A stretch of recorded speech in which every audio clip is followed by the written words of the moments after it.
Nous allons voir Bezrat Hashem dans la Haggadah un passage sur lequel nous rappelons et nous dit Keneged arba banim dibra Torah.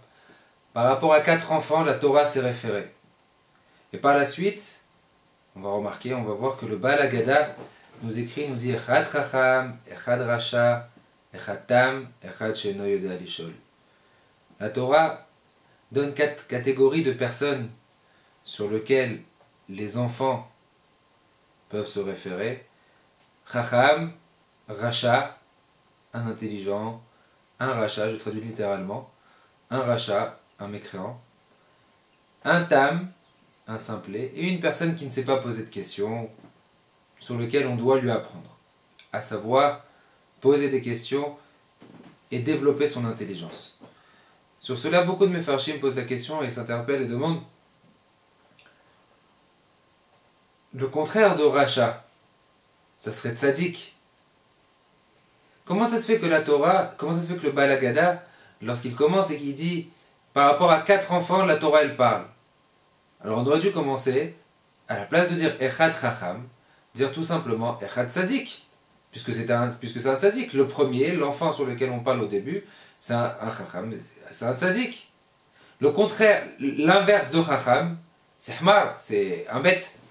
Mais ça veut dire quoi? Lorsque la Torah a dit Echad Chacham, un Chacham et un Rasha. Le contraire de Rasha, c'est Tzadik. Ou le contraire de Chacham, ça aurait dû être un bête, quelqu'un qui n'a pas forcément d'intelligence. Les Chachamim nous enseignent et nous disent Al ta'amin ba'atzmach ad yom motar, qu'on n'a jamais le droit d'avoir confiance en soi jusqu'au jour de sa mort. Une personne ne peut jamais penser qu'il est bon, qu'il est bien. Une personne doit tout le temps penser qu'il est moyen et qu'il a encore des objectifs à accomplir et qu'il a encore des choses à faire. Lorsqu'on dit Echad Chacham, c'est une personne qui est intelligente. Une personne qui est intelligente, il a la possibilité de pouvoir devenir tzaddik. Mais il n'a jamais le droit de se considérer comme un tzaddik. C'est pour ça que le Baal Haggadah nous dit Echad tzaddik, ça n'existe pas. Un enfant, ou notre propre enfant, on n'a pas le droit de le cataloguer, de dire que c'est un tzaddik. Il est tout le temps moyen. On a tout le temps le devoir de se dire comme quoi il faut encore lui apprendre, et encore lui apprendre, et encore lui apprendre pour pouvoir progresser. Tandis que si on le catalogue et qu'on lui donne le titre de tzaddik, alors c'est comme si on n'avait plus rien à lui enseigner. Par contre, lorsqu'on voit Echad Rasha, un enfant qui est Rasha, mais ça reste quand même un enfant. Keneged arba banim dibra Torah. Par rapport à 4 enfants, la Torah elle a parlé. Ça veut dire que c'est possible qu'on ait un enfant qui va être un peu renégat, mais ça reste quand même un enfant. Ça reste quand même notre fils.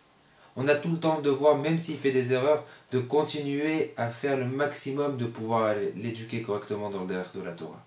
Même si, vous savez, l'éducation des enfants, ça n'a pas vraiment d'âge. Ça commence petit, après des fois ils peuvent faire des erreurs plus tard, mais on a tout le temps le devoir d'essayer de remettre les enfants sur le droit chemin. Même plus tard, s'ils font des erreurs, on a le devoir d'essayer de l'éduquer et de faire en sorte à pouvoir le mettre sur le droit chemin.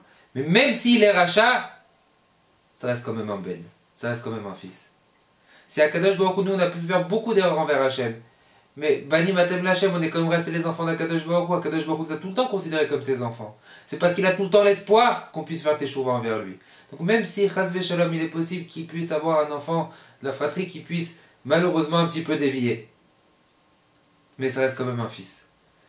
Et parce que c'est notre fils, on a tout le temps le devoir de faire en sorte à le considérer comme notre fils et le remettre sur le droit chemin. Et de ne jamais abandonner et de jamais baisser les bras.